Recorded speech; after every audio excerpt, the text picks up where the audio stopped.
तो दोस्तों जैसा कि 3 दिन पहले हमने आपको अपनी वीडियो में भी बताया था कि आने वाले कुछ समय में भारतीय वायुसेना के कुछ लड़ाकू विमान रिटायर होने वाले हैं और इसी को देखते हुए जो भारतीय वायुसेना है ना, वो अपनी घटती लड़ाकू ताकत को बढ़ाने के लिए 114 अत्याधुनिक मल्टी रोल लड़ाकू विमानों यानी कि MRAF की तलाश में है। और इसी बात का फायदा उठाते हुए जो स्वीडिश एरोस्पेस कंपनी है ना साब, उसने भारतीय वायुसेना के आगामी अनुरोध प्रस्ताव के जवाब के रूप में 114 multi role fighter jet Gripen E का प्रस्ताव रखा है। दरअसल हम आपको बता दें कि जो साब है ना, उसने ट्विटर पर एक पोस्ट की है और इस पोस्ट में क्या लिखा है, चलिए हम आपको बताते हैं। इसमें लिखा है कि साब आगामी IAF RFP की प्रतिक्रिया के रूप में 114 अत्याधुनिक ग्रिपन ई लड़ाकू विमानों की पेशकश करेगा। दरअसल ग्रिपन ई के साथ भारत को अगली पीढ़ी की लड़ाकू हवाई क्षमता और विश्व स्तरीय उपलब्धता मिलेगी, किसी भी बिखरे हुए स्थान से कभी भी कहीं भी और किसी भी खतरे का सामना करने के लिए तैयार। दरअसल हम आपको बता दें कि साब भारतीय वायुसेना में अपने ग्रिपन लड़ाकू विमान को सक्रिय रूप से बढ़ावा दे रहा है।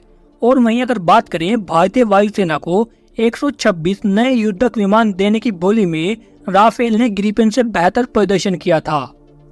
हालांकि एक भारतीय कंपनी के साथ लंबे समय से चली आ रही साझेदारी को समाप्त करने के बावजूद भी साब ने IAF को अपना ग्रिपन ई विमान देना जारी रखा है।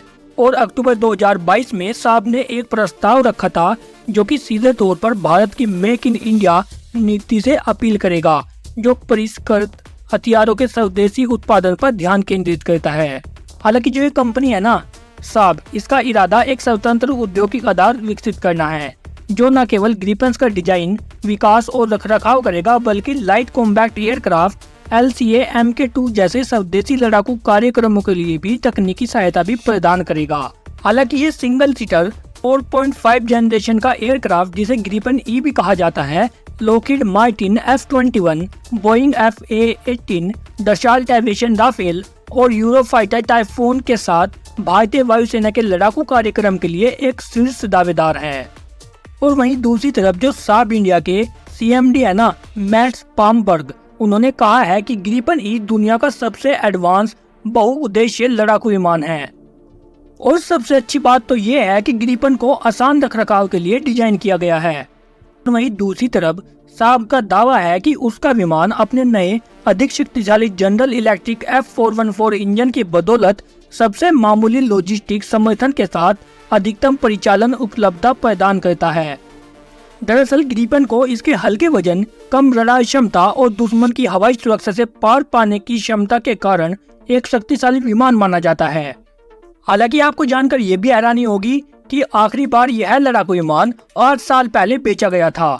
दरअसल ब्राजीलियाई वायुसेना को 36 ग्रिपन लड़ाकू विमानों की आपूर्ति के लिए 5.44 बिलियन अमेरिकी डॉलर का समझौता हुआ, जिससे 2014 में अंतिम रूप दिया गया था।